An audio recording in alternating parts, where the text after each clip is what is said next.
आज़ादी के पहले जो है स्टूडेंट को विदेश भेज रहे हैं कि नहीं, कितनी जबरदस्त तैयारी है कि नहीं, तैयार होके आएंगे तब हमारे आर्गुमेंट शार्प होंगे। जाति को के नेता को राजा रानी जैसा ट्रीटमेंट करना शुरू किया जाता, और जब आप जाति के नेता को राजा रानी जैसा मानेंगे तो उससे सवाल करना तो गुनाह हो जाएगा। मोदी भक्त कहा जाता है, लेकिन सबने अपने अपने भक्त पैदा किए हैं, और जो है इनको ज्यादा परेशानी है। इंडियंस अभी भी जो है बहुत रिस्पेक्ट के साथ ट्रीट किए जाते रहे हैं वर्ल्ड वाइड। हाल फिलहाल में जो हिंदू राइट विंग है उसके इमरजेंस की वजह से थोड़ा सा बैकलैश है वर्ल्ड लेवल पे। रिस्पेक्ट इस बेसिस पर है कि आप काम करते हैं या नहीं करते हैं, ठीक है। क्या काम करते हैं, झाड़ू लगाने वाला व्यक्ति है, पत्रकारिता में है, कहाँ है, इससे लोगों को बहुत ज्यादा मतलब नहीं।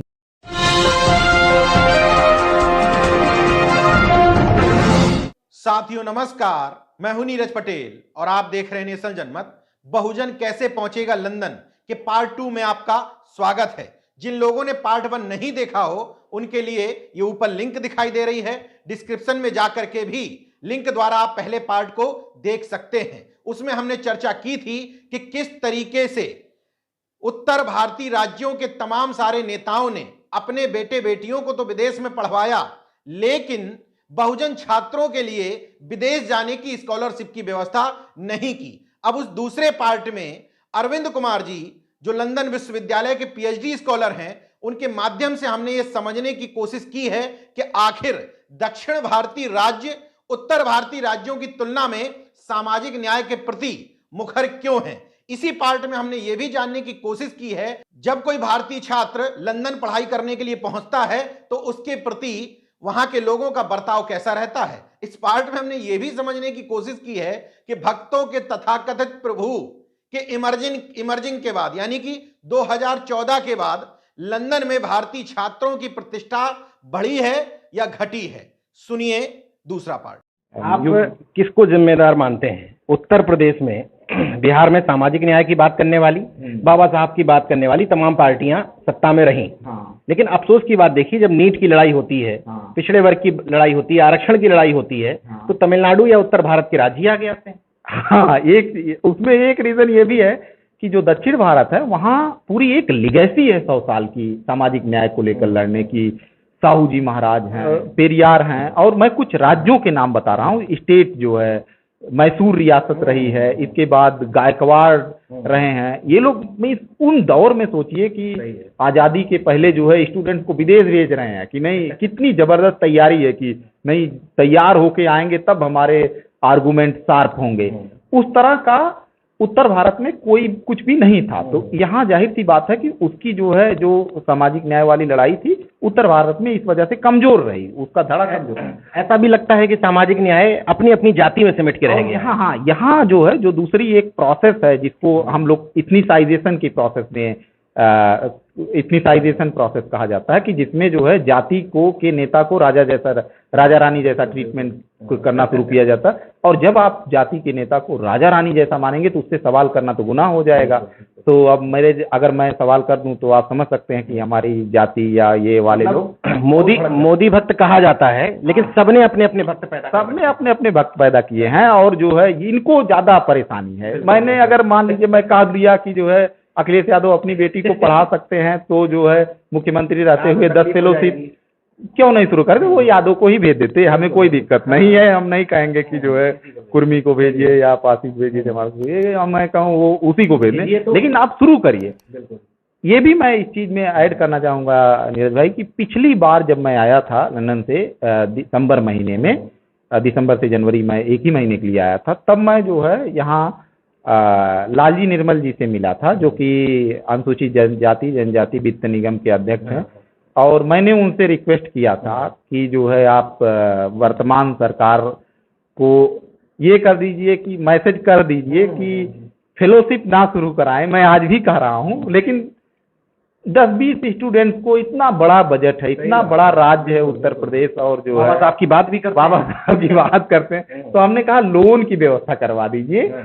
उन्होंने मुझे एश्योर किया था, पता नहीं कहाँ तक बात पहुंची, इस बार मेरी मुलाकात नहीं हो पाई है, जल्दी ही मैं कोशिश करूंगा मिलने की, तो मैं एक बार पूछूंगा कि वो वाली बात कहाँ तक पहुंची। एक चीज और जानना चाहते हैं, जैसे बचपन से हम लोग मेरा भारत महान रटते चले आए, लंदन में भी आप बातचीत में बता रहे थे कि कामों को लेकर लोगों का क्या नजरिया है, जैसे यहाँ पर काम के हिसाब से तय कर दिया, तुम उच्च तुम नीच, वहां इस तरह का कुछ विभाजन है? नहीं इस तरह का, बल्कि जो पब्लिक परसेप्शन है वहां पर लोग इस तरह नहीं देखते हैं कि वर्ग के आधार पर जो है कोई ऊंच नीच का सेंस आए।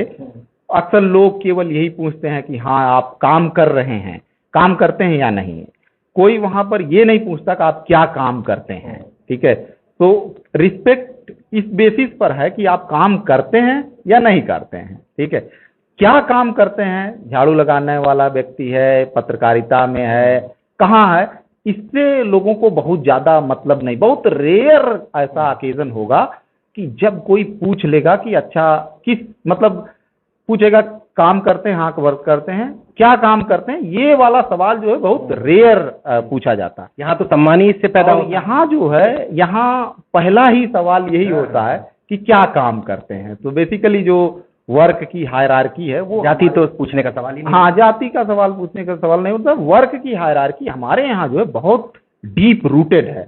और चूंकि ये डेवलप हो गया है कि क्या काम करते हैं, तो इस वजह से लोग जो है मीन्स छोटे मोटे काम करने में बहुत हिचकिचाने लगे हैं। ठीक है, तो फॉर एग्जाम्पल यहाँ से जो स्टूडेंट जाता है वहाँ बड़े आराम से लंदन में जाके वो रेस्टोरेंट में काम कर लेता है। ये मैं पूरा दुनिया भर के स्टूडेंट के साथ है कि रेस्टोरेंट में, शॉप में और बहुत ढेर सारी जगहों पर लोग काम करते हैं। पहले मैं यहाँ बहुत मीन्स आश्चर्यचकित होता था कि यहाँ देखता था जो हमारे दोस्त या जानने वाले सीनियर वगैरह जो विदेश वगैरह रहते थे, तो उनको देख के एक बात मेरे समझ में कि ये लोग खाने का नाम कैसे बहुत अच्छे जानते हैं कि ये खाना ये होगा, ये होगा, ये होगा।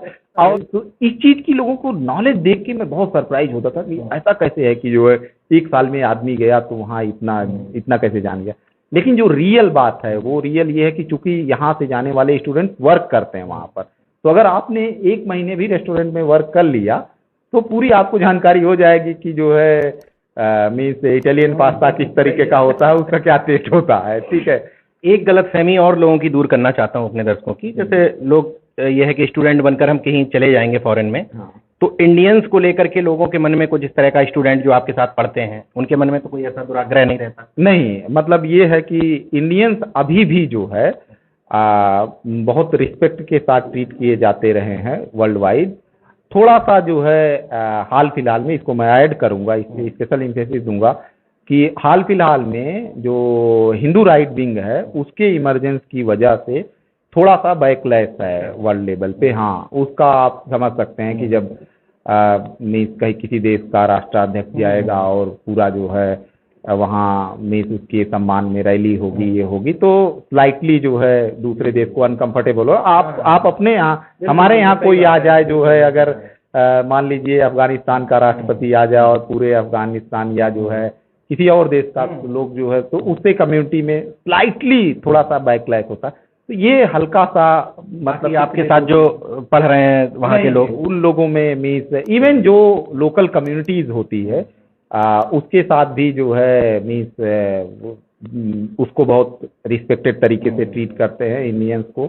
और बहुत ढेर सारी चीज़ें मतलब इंडियंस में नहीं है जो कि अलग अलग जगह के साथ हो सकती है, कि कम से कम विदेशों वगैरह में तो वायलेंस वगैरह में लोग नहीं इन्वॉल्व होते, ये सब चीज़ें नहीं है। तो इस वजह से मतलब इंडियंस का एक रिस्पेक्ट है, मीन्स अलग तरीके का रिस्पेक्ट है विच इज़ वेरी गुड, और उसको हम लोगों को कंटिन्यू रखना चाहिए। अभी आप लंदन वाले अरविंद कुमार जी को सुन रहे थे। मैं लगातार लोगों से अपील करता रहा हूं कि बाबा साहब को पूजना नहीं है बल्कि बाबा साहब को समझना है। वो लगातार शिक्षित बनने की बात कर रहे थे। अरविंद कुमार जी जैसे लोग उसी कड़ी को आगे बढ़ा रहे हैं और लोगों से अपील भी कर रहे हैं कि बाबा साहब को मानने का दिखावा मत करिए, उनको पूजिए मत।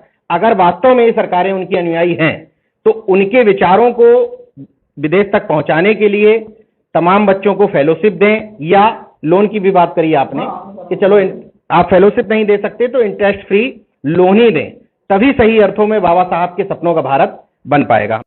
बहुजन कैसे पहुंचेगा लंदन का तीसरा पार्ट जरूर देखिएगा। उसमें हमने आपको बताने की कोशिश की है कि अगर कोई भारतीय छात्र विदेश जाना चाहता है और उसके पास आर्थिक तंगी है तो उसके पास क्या क्या तरीके हैं, किन किन संसाधनों के माध्यम से वो विदेश पहुंच सकता है।